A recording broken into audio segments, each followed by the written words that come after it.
nosotros queremos construir el socialismo. Nos hemos declarado partidarios de los que luchan por la paz. Es sentido del momento histórico.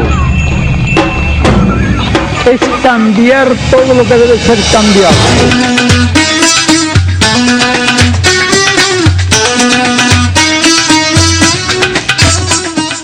Saludos camaradas, usuarios y usuarias a su programa Escuela de Cuadros. Bienvenidos a otra jornada más de discusión y de debate político. El día de hoy, estaremos desarrollando nuestro programa número 132, el cual, estaremos desarrollando en base al texto de la reforma universitaria desarrollado en 1918. Para eso, está aquí la compañera Cira Pascual, la compañera Irelis San Vicente, mi persona Carlos Rodríguez, y el compañero Oliver Rivas, que nos estará, introduciendo en este tema para ir profundizando progresivamente en el tema. Entonces, le vamos a dar de inmediato el derecho de palabra del compañero para que comience su intervención. Bueno, sí, gracias por la invitación nuevamente, compañeros, compañeras, a este programa Escuela de Cuadros tan importante para la formación integral de los venezolanos y venezolanas y hermanos latinoamericanos y latinoamericanas. El tema de hoy que nos llama, que nos convoca, es justamente la reforma universitaria de Córdoba en 1918 y en particular el análisis del texto del Manifiesto Liminar de Córdoba. Nos parece bien interesante, como comentábamos previamente, por la vigencia que tiene un texto como este, aún en el transcurso de casi 100 años aproximadamente, desde su mención, desde su evocación, pero viendo como muchos de los temas que trata la Federación Universitaria de Córdoba, que tratan los estudiantes de Córdoba en 1918, de Córdoba, Argentina, aún se mantienen plenamente vigentes. Por supuesto, hay mucho que decir sobre este manifiesto y además el momento histórico desde el cual se enuncia la proclama por la reforma universitaria de la Universidad de Córdoba en Argentina, pero vale comentar por lo menos algunas cosas bien interesantes. Una, por supuesto, sobre la ciudad de Córdoba, desde su fundación por la Compañía de Jesús, que por supuesto era un movimiento monástico y monárquico importante, y que la Universidad de Córdoba justamente fue un centro de formación de los propios clérigos de la Compañía de Jesús, desde la fundación de 1613. Eso, de una manera evidente, va condicionando las estructuras y la cultura y el espíritu de la misma universidad y de muchas de las instituciones. También decir que por supuesto había una mentalidad bastante colonial, no solo en Córdoba, sino en Argentina en ese momento, y en particular muchos de los elementos que fueron desplazados por todo el desarrollo histórico del continente y el proceso independentista, fueron justamente a refugiarse de alguna manera en la Universidad de Córdoba. Y que por supuesto fue, como han sido muchas universidades en procesos de cambio social, de salto histórico en muchos momentos, un bastión de buena parte de los elementos reaccionarios de Argentina y en particular de Córdoba. Entonces, por supuesto, el contexto histórico en el que se plantea esta proclama y un llamado rotundo y profundamente sentido que luego estudiaremos y discutiremos de manera más profunda en el texto del Manifiesto Liminar de Córdoba, es un momento donde hay un sentimiento evidente de necesidad de cambio de las estructuras universitarias para abrirle paso a una nueva sociedad, para abrirle paso a una sociedad mucho más moderna, mucho más avanzada en términos de ejercicios de derechos fundamentales, quizás de derechos que se plantean hoy desde un orden que ya tiene cierto atraso, desde el orden liberal, pero que en su momento fue profundamente revolucionario, porque justamente estaba combatiendo contra la mentalidad colonial heredada, que aún no terminaba de despojarse, que aún no terminaba de expulsarse del continente. Por supuesto, reivindicar el proceso de reforma universitaria, básicamente con unos fines concretos como la modernización científica o el ingreso de la ciencia entendida como búsqueda de la verdad, en función de resolver problemas fundamentales de la humanidad en esa universidad que, como decía anteriormente, hasta hace poco tiempo había servido como refugio de los clérigos de Córdoba, Argentina, de la compañía citada. Lo otro, por supuesto, el establecimiento de un órgano de cogobierno o de un régimen de cogobierno, es decir, de un gobierno compartido, de un gobierno conjunto entre dos sectores fundamentales que justifica, que le dan sentido a la universidad como institución educativa en cualquier régimen y tiempo histórico. Los profesores y los estudiantes. Y en este caso, por supuesto, desde esa herencia colonial, como bien vivimos en otros países que fueron colonizados, en donde se instaló la universidad como una instancia de formación de las élites gobernantes en función del coloniaje, de herederas del coloniaje, la condición de gobierno era profundamente vertical, era profundamente jerárquica, monárquica y monástica, como bien dice el mismo texto del Manifiesto Liminar de Córdoba. Era un gobierno ejercido fundamentalmente por una élite profesoral, por una casta profesoral, y un llamado al ejercicio de la autonomía universitaria, sobre lo cual hablaremos en un momento. Oliver, creo que también es interesante en cuanto al contexto, 1918, un año después de la Revolución Rusa, de la Revolución Soviética, es un momento de revoluciones y de movimientos insurreccionales tanto en Europa y también en América Latina. Es importante porque aunque el Manifiesto de Córdoba llama a una reforma o una reforma radical en el contexto universitario, el lenguaje va más allá, ¿no? Es un lenguaje que, por ejemplo, entre otras cosas, llama al derecho sagrado a la insurrección. Y eso en aquel momento lo debemos ver en un contexto de revoluciones populares y proletarias que habían en un momento, en un lugar concreto, en Rusia, habían logrado la toma de poder, pero que ese referente también se está extendiendo por Europa y por América Latina. Quería leer una cita que, digamos, enmarca o enuncia algunos de los elementos radicales en cuanto a este proyecto. Dice así el texto: en la Universidad Nacional de Córdoba y en esta ciudad no se han presenciado desórdenes. Se ha contemplado y se contempla el nacimiento de una verdadera revolución que ha de agrupar bien pronto bajo su bandera a todos los hombres libres del continente. Lo leo otra vez. En la Universidad Nacional de Córdoba y en esta ciudad no se han presenciado desórdenes. Se ha contemplado y se contempla el nacimiento de una verdadera revolución que ha de agrupar bien pronto bajo su bandera a todos los hombres libres del continente. Es un llamado que va más allá del contexto de la transformación universitaria. Claro, bien significativo, porque además pareciera como bastante claro el mensaje de que la bandera de la reforma universitaria sirviera como un estandarte de unidad por la independencia y los cambios sociales necesarios para esa época. Yo diría que también hay algunos elementos importantes, por ejemplo,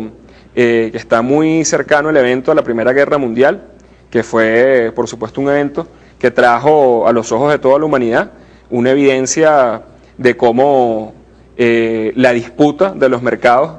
la disputa imperialista de los mercados iba a determinar el desarrollo de grandes guerras intestinas, ¿no? Pone en evidencia, quizás por primera vez, el carácter profundamente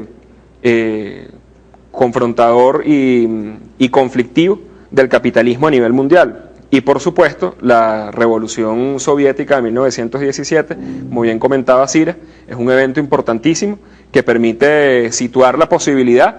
real de que mediante una revolución, mediante la toma del poder de las clases explotadas, de las clases menos privilegiadas, de las clases que anhelan un cambio, pudiera establecerse un nuevo tipo de sociedad, un nuevo régimen. Y por supuesto, el establecimiento de un gobierno radical en Argentina a partir de 1916, que se hace por primera vez tras el establecimiento de una ley que permite el voto secreto, directo y universal, con la consecuente elección de Hipólito Yrigoyen a la República. Eso evidentemente había generado unas condiciones muchísimo más evidentes de libertad y de mayor disposición al cambio, ¿no? En cuanto al texto, no sé, Ireri, si tenías algo que aportar. Bueno, sí, con respecto a este tema hay algunos textos que hablan justamente del contexto histórico en que se desarrolla este documento. Hay algunos que plantean que, por ejemplo, en el caso particular de la región de Argentina, incluyendo incluso a Uruguay, en realidad es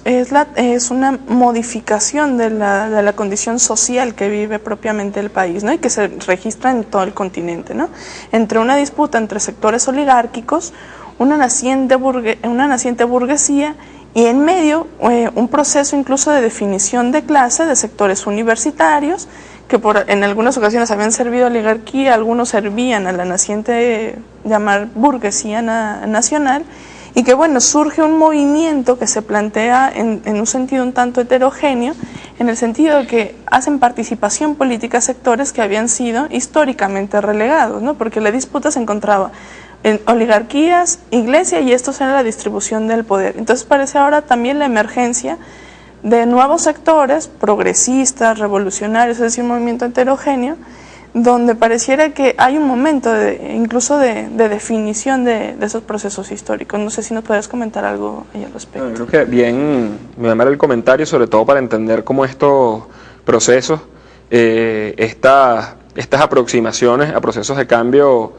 y llamados que hace en este caso el sector estudiantil no son explicables desde sí mismos, sino justamente desde el contexto en el que se encuentra América Latina.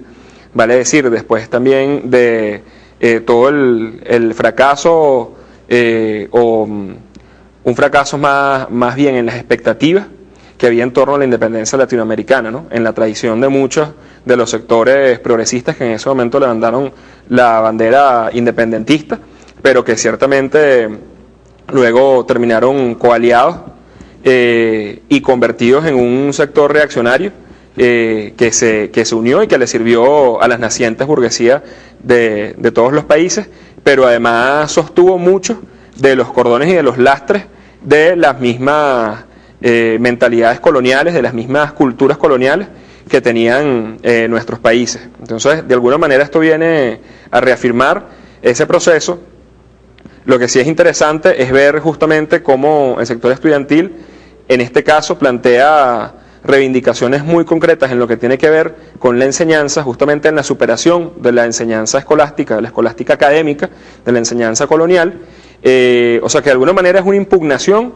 una retoma de la impugnación al pensamiento colonial y por supuesto un llamado a un desarrollo independiente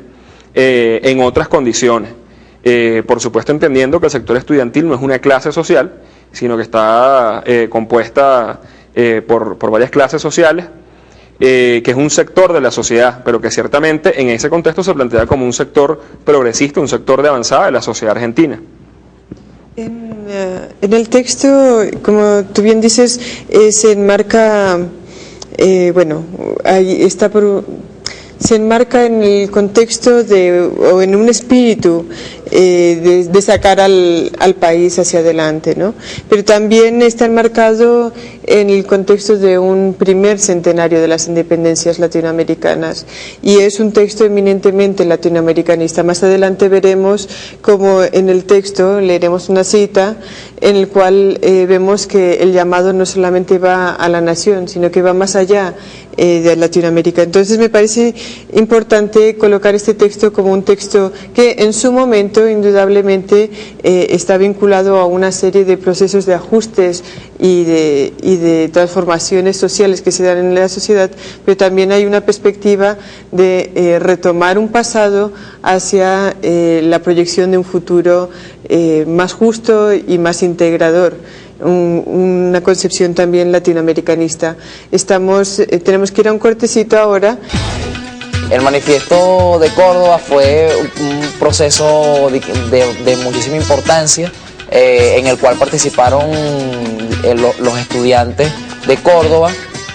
organizados en federación, estos mismos estudiantes, bueno, cuestionaron el hecho de cómo se venía desarrollando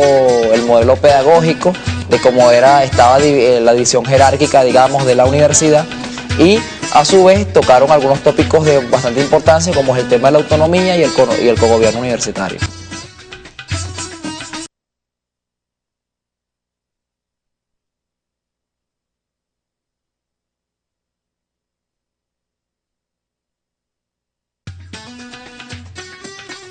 El movimiento estudiantil de Córdoba de 1918 estuvo muy influenciado por lo que se denomina el arielismo. El arielismo surge a partir de un texto escrito por José Enrique Rodó, basado en un texto de Shakespeare, donde hacía una distinción entre lo que era el arielismo y el calibanismo. El calibanismo representaba el utilitarismo estadounidense, mientras que el arielismo era la espiritualidad, el desarrollo del conocimiento a través de la espiritualidad, que en este caso en particular era emanado por los sectores estudiantiles y más jóvenes de América Latina. Estamos de vuelta con su programa Escuela de Cuadros. Estamos trabajando el Manifiesto de Córdoba, la reforma universitaria de 1918. Un poco, bueno, hay una intervención en ese sentido que yo quería hacer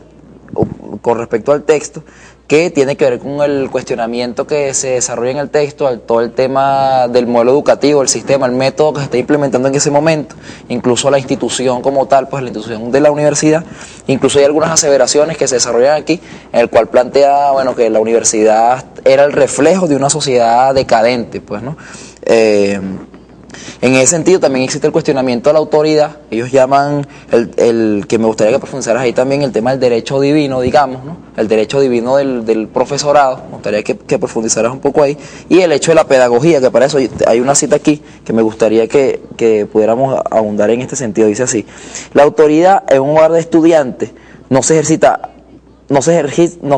mandando, sino sugiriendo y amando, enseñando. Si no existe una vinculación espiritual entre el que enseña y el que aprende, toda enseñanza es hostil y por consiguiente infecunda. En principio, o sea, creo que hay una relación directa entre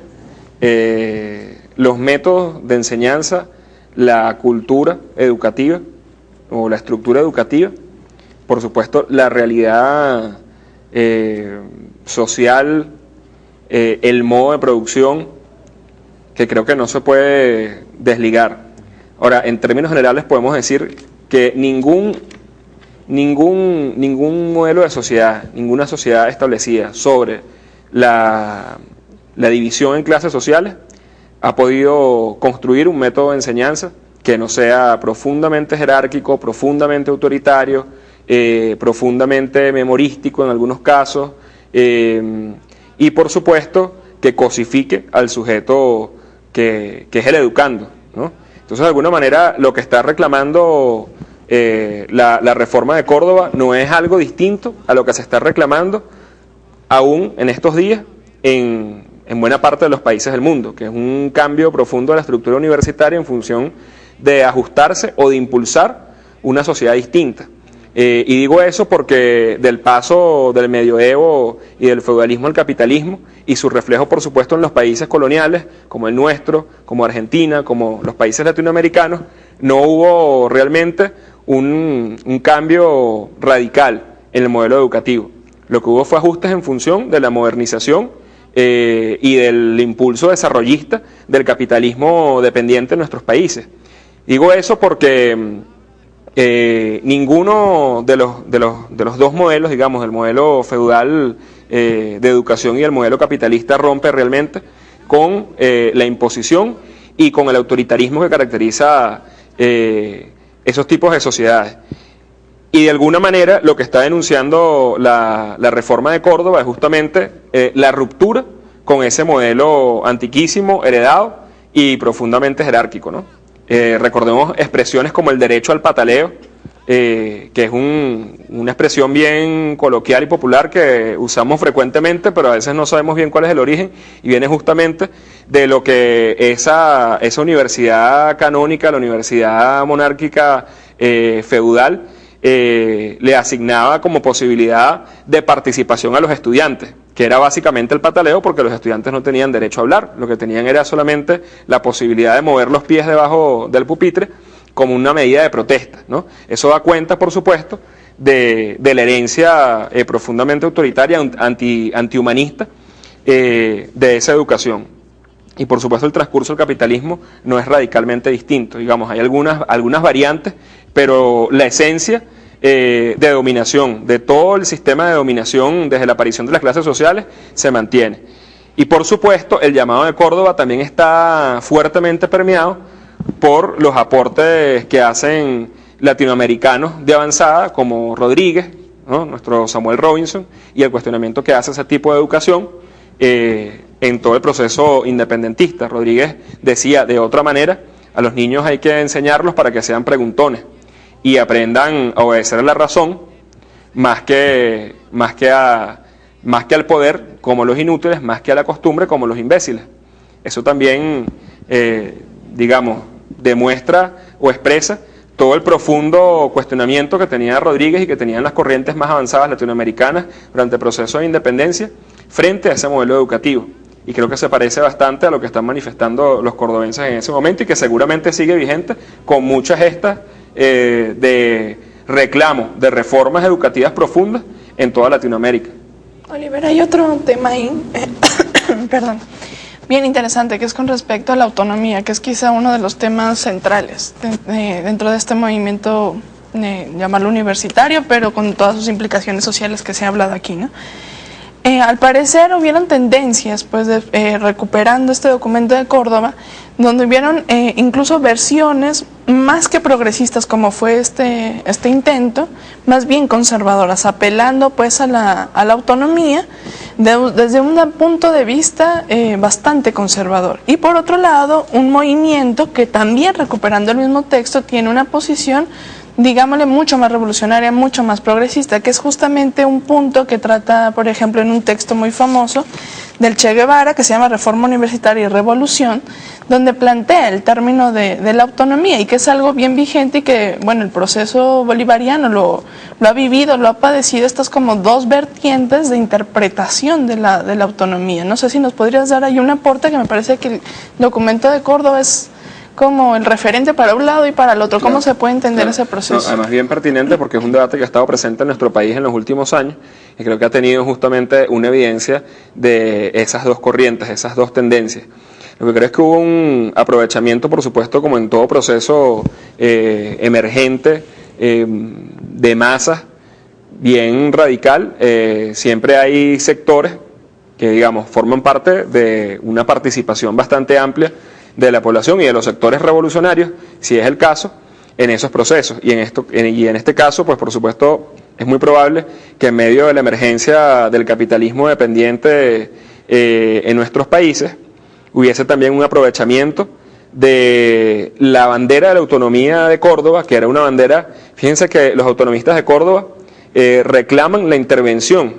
o por lo menos la atención del gobierno frente a la situación que estaban denunciando en esa universidad, la Universidad de Córdoba, como un gobierno elitista, minoritario, plutocrático, prácticamente, de parte de unos profesores que venían obedeciendo la bandera del coloniaje y al nepotismo, ¿no?, que están denunciando. Entonces no es una autonomía que desconozca a la sociedad ni que desconozca al Estado. Es una autonomía que está reclamando el ejercicio de unos derechos fundamentales y de la participación de los estudiantes, y una autonomía además frente al pensamiento clerical, frente a la iglesia, ¿no?, como uno de los dispositivos de poder de la sociedad que tenía mayor influencia en las universidades, y justamente en universidades como esas, porque bueno, finalmente la conquista se plantea de la mano con la iglesia, y las universidades se plantean como centros de reproducción del pensamiento colonial, no están pensadas en función de la independencia. Justamente ese es el cambio que se reclama en el proceso independentista y que se relanza en manifestaciones como las de Córdoba. Eso es bien interesante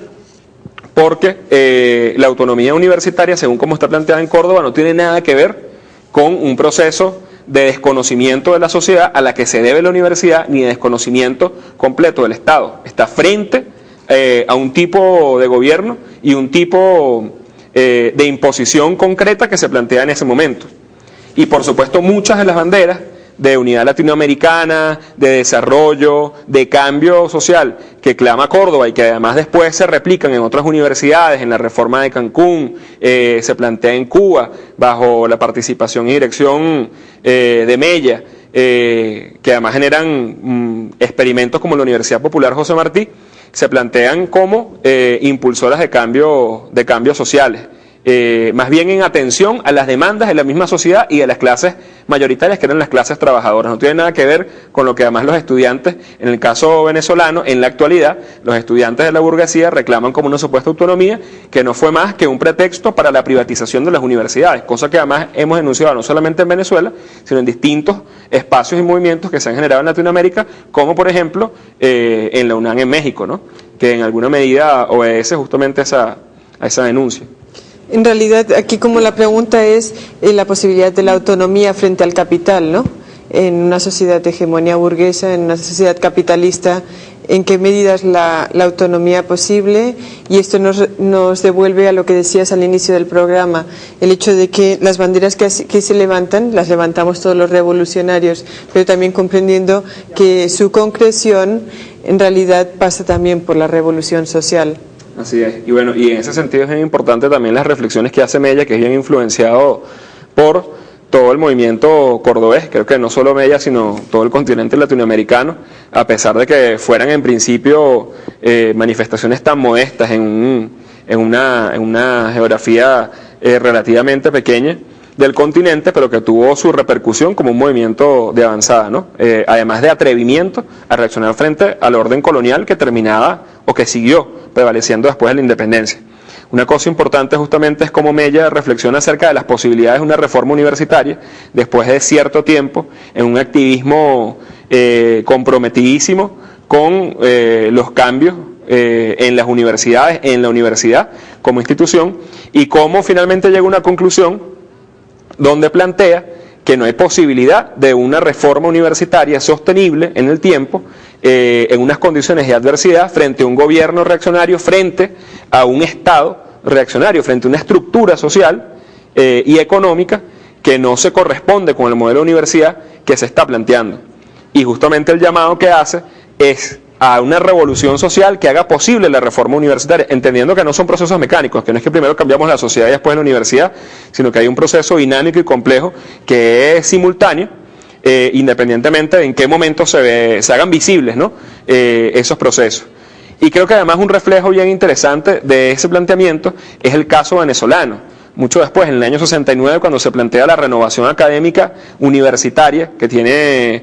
un epicentro importante en la Universidad Central de Venezuela, donde se generan muchísimos cambios que se llegaron a concretar, como la expulsión de profesores, como la construcción de pensum de estudio por parte de los mismos estudiantes, que además comienza en la Facultad de Humanidades, en Letras, en Literatura, en Filosofía, fundamentalmente,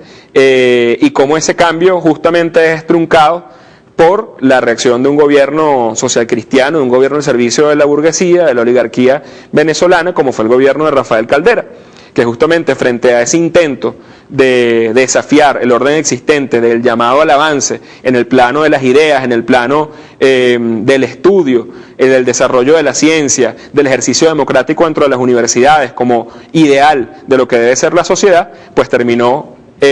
básicamente interviniendo la universidad, allanándola, ¿no? Con la muerte de una cantidad importante de estudiantes y cerrando la universidad por todo un año. Esa es la mejor demostración de que no es posible o que no era posible en esos términos. Para ir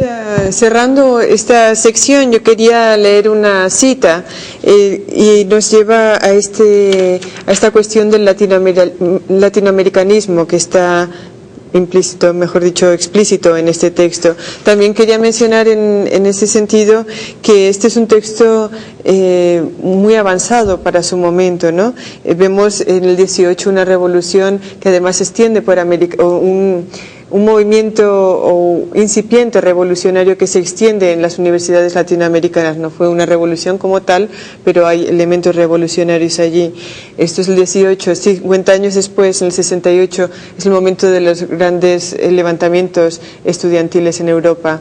Entonces aquí vemos como en nuestro continente hay una vanguardia estudiantil y que además los procesos de insurrección estudiantil el interés en la educación es algo que se mantiene, bueno, que viene desde el siglo XIX, como tú mencionabas, con Samuel Robinson, y que continúa en el XX y ahorita en el XXI, donde también vemos muchos levantamientos estudiantiles, concretamente hoy día los más avanzados en Colombia y en Chile. Dice así el texto, y así es como termina el texto en su llamado al proyecto de integración. La Juventud Universitaria de Córdoba, por intermedio de su federación, saluda a los compañeros de América toda y les incita a colaborar en la obra de la libertad que se inicia. Son las palabras de cierre, unas palabras de llamado a la integración latinoamericana. Estamos en Escuela de Cuadros. Cuando volvamos, continuamos con la discusión del Manifiesto de Córdoba. En 1918, en Córdoba, en Argentina, los jóvenes universitarios toman las calles levantando las banderas del cogobierno y de la autonomía universitaria. Toman las calles también inspirados por una serie de levantamientos y de una revolución importante, la de 1917 en Rusia. Y en aquel momento surge un texto que hoy reivindicamos por los elementos de avanzada que tiene, que es el Manifiesto de Córdoba. Ese Manifiesto de Córdoba es un manifiesto que, bueno, en realidad lo escribió Teodoro Roca, pero que es producto de unos anhelos colectivos de aquellos jóvenes que hoy día siguen siendo un referente para todos los revolucionarios y los revolucionarios latinoamericanos que trabajan por la transformación universitaria.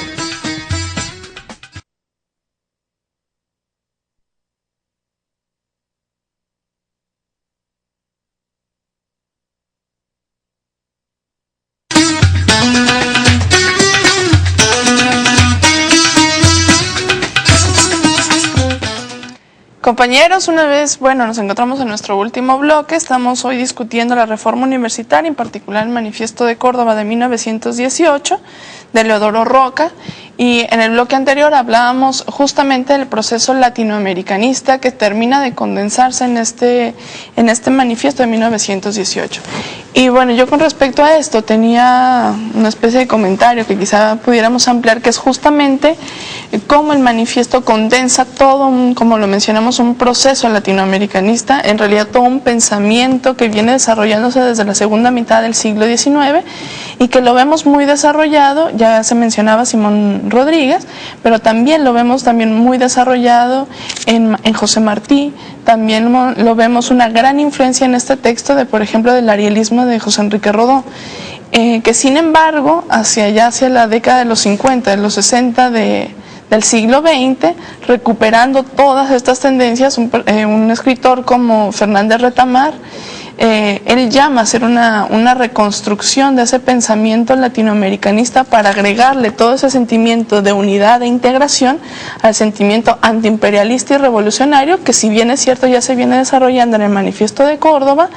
termina profundizándose y desarrollándose en la primera parte de todo el siglo XX. No sé si podíamos hablar de toda esa influencia latinoamericanista que condensa pues este movimiento. Claro. Fíjense cómo Mella justamente dice en un escrito en 1925 llamado "Puede ser un hecho la reforma universitaria", dice: de sur a norte el movimiento cordobés, como carrera de antorchas, fue iluminando los países de nuestra América. Y eso deja más o menos en evidencia, o da cuenta de la influencia de Córdoba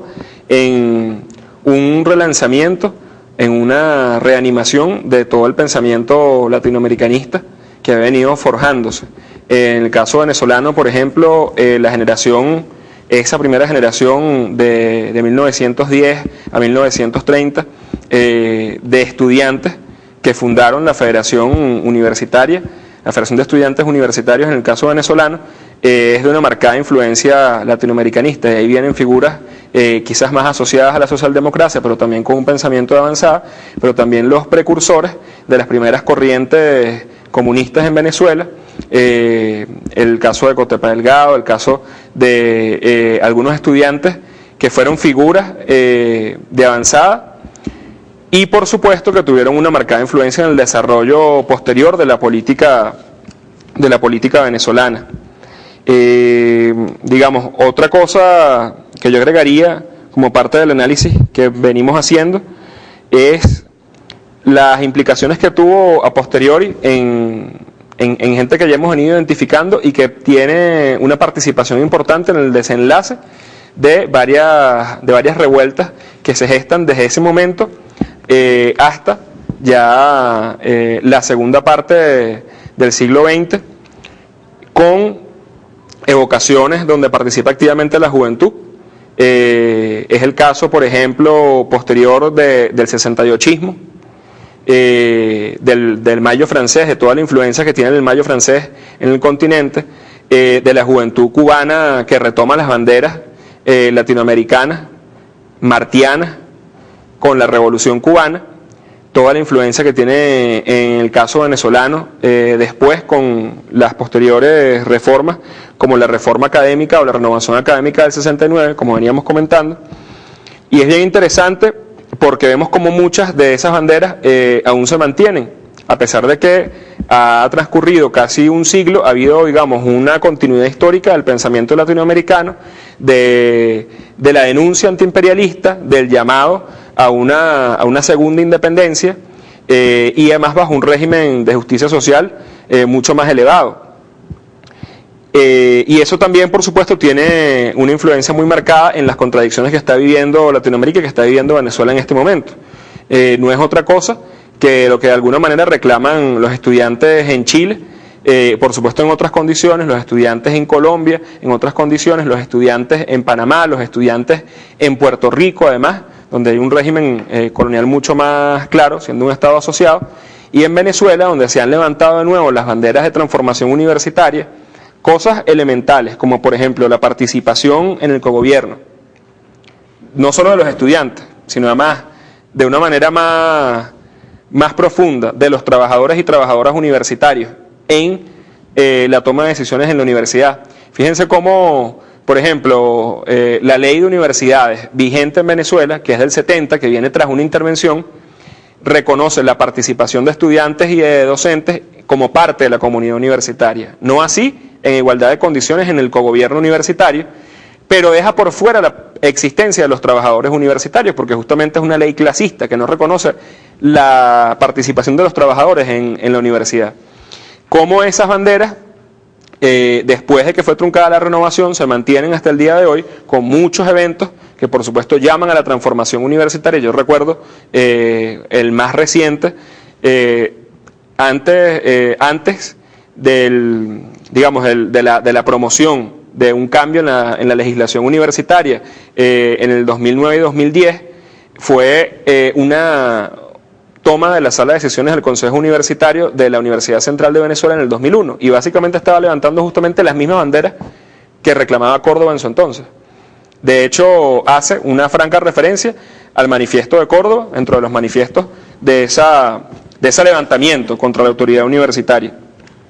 Participación en el cogobierno, modernización de la universidad y la entrada de la ciencia frente al pensamiento clerical, y por supuesto un cambio significativo en la participación democrática de los estudiantes y en el cambio de los métodos de enseñanza. Oliver,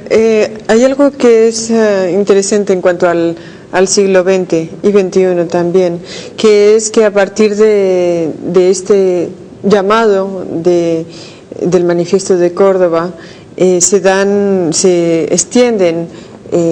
movimientos hacia la reforma y la transformación profunda en las universidades, pero también hay movimientos revolucionarios de toda la sociedad. Vemos que con la entrada del neoliberalismo esos movimientos de alguna manera ceden o mueren o pasan a un plano a un segundo plano en América Latina y también en otros lugares. Sin embargo, vemos en los últimos, podríamos decir, 5 o 10 años, pero concretamente en los últimos 2 años, donde tú mencionabas los estudiantes de Puerto Rico, ¿no?, que ahorita han estado recientemente levantados por el derecho a la educación universitaria, pero también hemos conocido más sobre los estudiantes chilenos y no tanto sobre los estudiantes colombianos, que han tenido una pelea muy fuerte en el último año y que en realidad tuvieron algunos avances en su lucha contra uno de los peores gobiernos latinoamericanos, o quizás el peor